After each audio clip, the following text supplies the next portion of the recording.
children and balance the church and balance the ministry. You really didn't know what you were doing. I get it now. I get it that you really weren't upset that I didn't take the chicken out. It was that you were so upset trying to navigate through the world, and I got to pay the bills, and the job is going to get let go, and I got betrayed, and I don't know what I'm going to do from day to day to day. And all I asked you to do was to take the chicken out the freezer.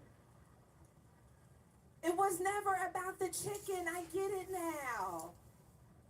You didn't care that Johnny had 2 apples. You were upset because you didn't know what you were doing. I feel like this is where we have an opportunity to experience parental forgiveness in whatever ways it feels like my parents didn't show up, my parents didn't do this. Your parents didn't know what they were doing. They were doing the best that they could.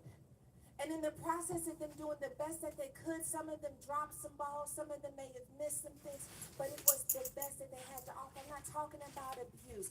I'm talking about people with good hearts and good intentions, doing the best they could with what life had offered them, trying to form you while also taking care of themselves. There are a lot of parents in this room who did the best that they could. And when we step into adulthood and we understand just how hard it is to take care of yourself, nevertheless taking care of other people, you begin to have a little bit more compassion on those parents. And you know why you can have compassion?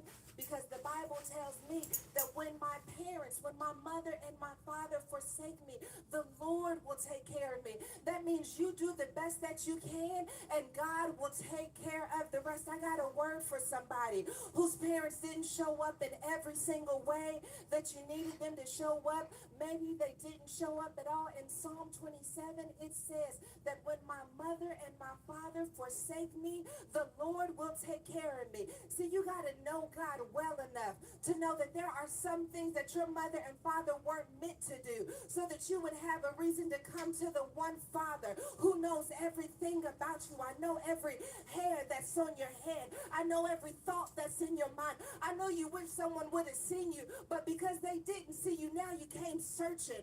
And because you came searching, you found out I'm a good father.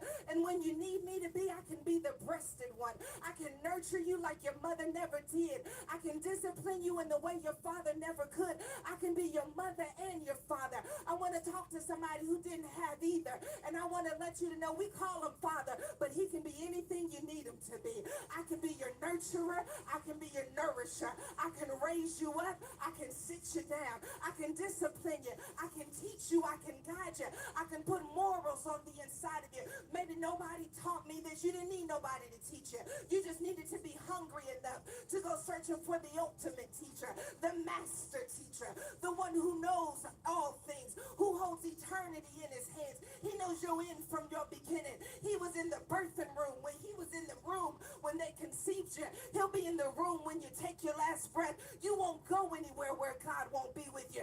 You may walk through the valley of the shadow of death, but you won't be there by yourself. I've been in some things my parents don't know nothing about, but God was standing in the midst of it. Oh, I know him as a father. I know him as a friend.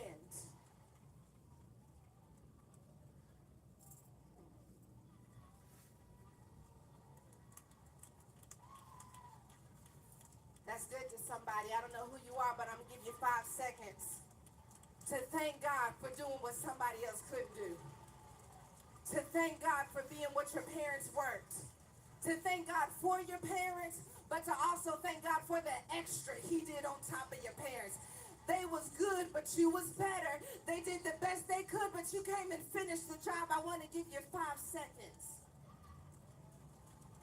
Oh, is that all he did for you? Is that all he did for you? When you had to bury your parents, who stepped in? When you felt like you was uncovered, who stepped in? When you felt like no one understood you, who stepped in?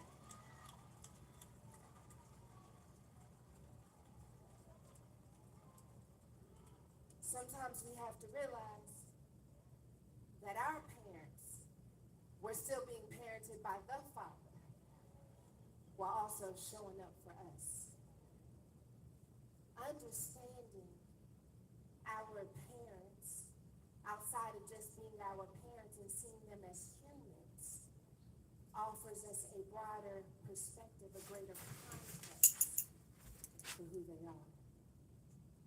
I feel like in our relationship with God, even to fully understand the depth of who God is, there's something to be said about properly understanding Scripture in context. God is greater than even the greatness we understand through the lens in which we engage with Scripture. Lord help. When we look at this Bible, especially through the lens of modern, perhaps even westernized Christianity, we see it in a bit of a vacuum. It is the dominant religion of this nation, of most westernized nations. Even if it is some form of Christianity, it is considered the number one religion. And yet, we don't always engage with this book because it's been around for so long and the way that it was originally written and presented. Because this has been around for thousands of years, but it hasn't been around in this way for thousands of years.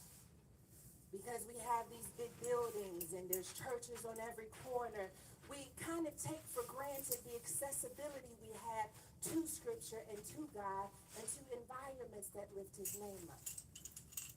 So for a moment, I want to ask you to suspend everything you know and to travel back in time with me.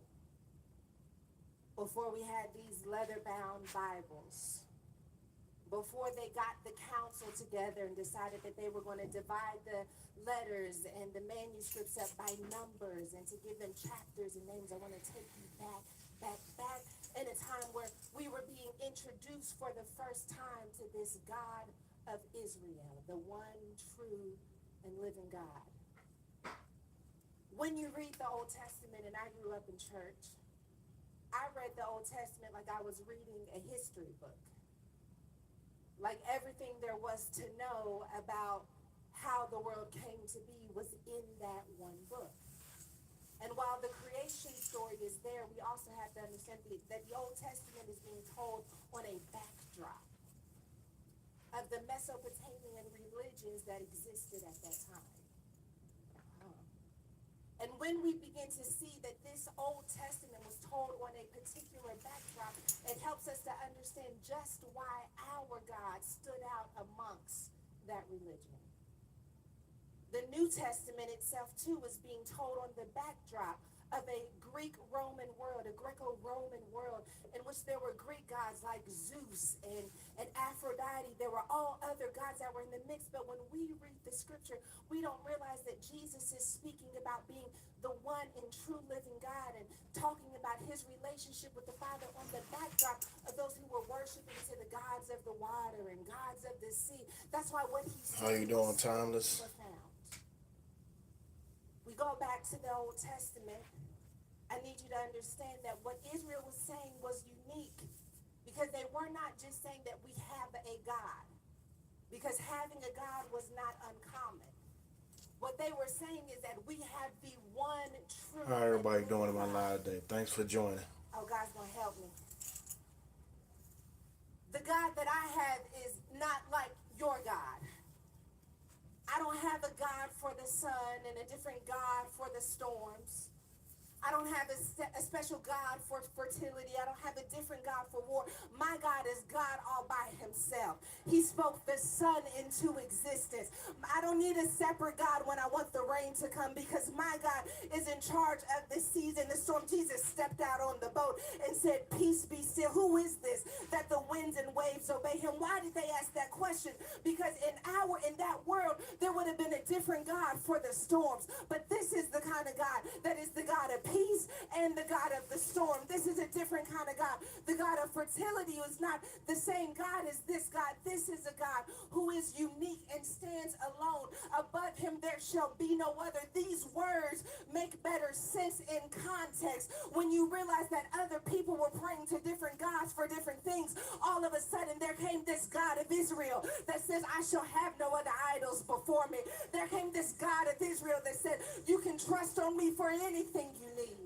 You got to know know what kind of God you have. Please turn me up in the monitors because I feel like we're going to have to break this thing down.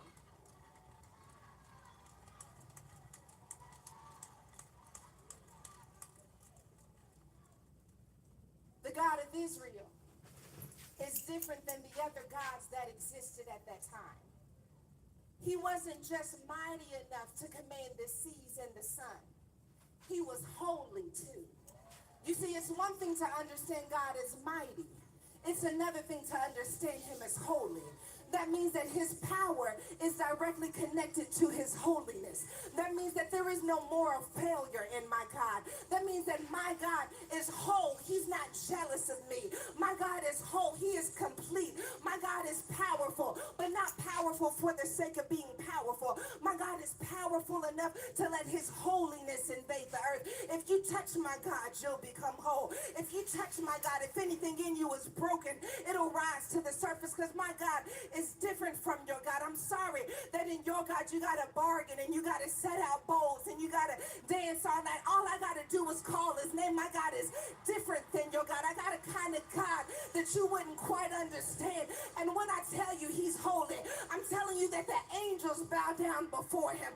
When I tell you that he's holy, I mean that there was something in me that was broken by sin, but I let him in my life and his holiness fix my brokenness. He's not just powerful, he's holy. He's gentle with me. He knows my soul. He orders my steps. He speaks a word and it is complete. He is not just mighty, he's holy. He's a different kind of God. You got to see it in the backdrop of what was taking place in the Old Testament. They had never heard of a God like this. You've been hearing about this God for so long that you take it for granted. But I think some of us just need a reminder that he's still the only God standing. Zeus has gone away. Aphrodite has gone wherever she has gone. But my God still remains. You know why? Because he is the one true and living God. And you got to know who your God is. And you have to know the distinction of your God from the other gods that people will try to convince you are God. No, that's not God. I tried it and it didn't heal me. That's not God. I had to work up on it. And my God says, and all you have to do is have faith. It's not even about what you do. It's about what you believe. My God is different. He has complete moral perfection. He is holy. He's not a man that he should lie. He's holy. He's not so drunk off of who he is that he cares about who you are. Matter of fact, my God said, I'm going to make you in my own image. Be holy, for I am holy. He's not threatened by me. Other gods back then, they'd be threatened. God got jealous of you. My God don't get jealous of me. My God provides for me. My God reaches down into his resources and goes ahead of me so that I lack nothing. I have a good shepherd. I know no lack. You got a different kind of God. And it is important that you understand the distinction of your God. And Daniel says, those who know their God shall do great exploits. You got to know who your God is. My God is powerful, yes. The Son obeys him indeed. But he is also holy. You got to know who your God is. When you read this book, you are not just reading these old stories that no longer apply. You are reading about who God is. The character of God is hidden in these pages. I don't just call him faithful because he was faithful then. I call him faithful because he was faithful then and he's still faithful now. I don't just call him a provider for what he did now. I look back over his history and I see that the same God that provided for me provided for Hagar when she was in the wilderness ready to die. I call him a healer because the same God, when the woman touched the hem of his garment, healed her body, healed my body. Healing is what he does. Liberation is who he is. I wish I had about 5 people who didn't mind getting ignorant for a second so I could brag about who your God is. Do you understand that the same God that delivered then is delivering now? The same God that was speaking then is speaking now. The same God that was prophesying through people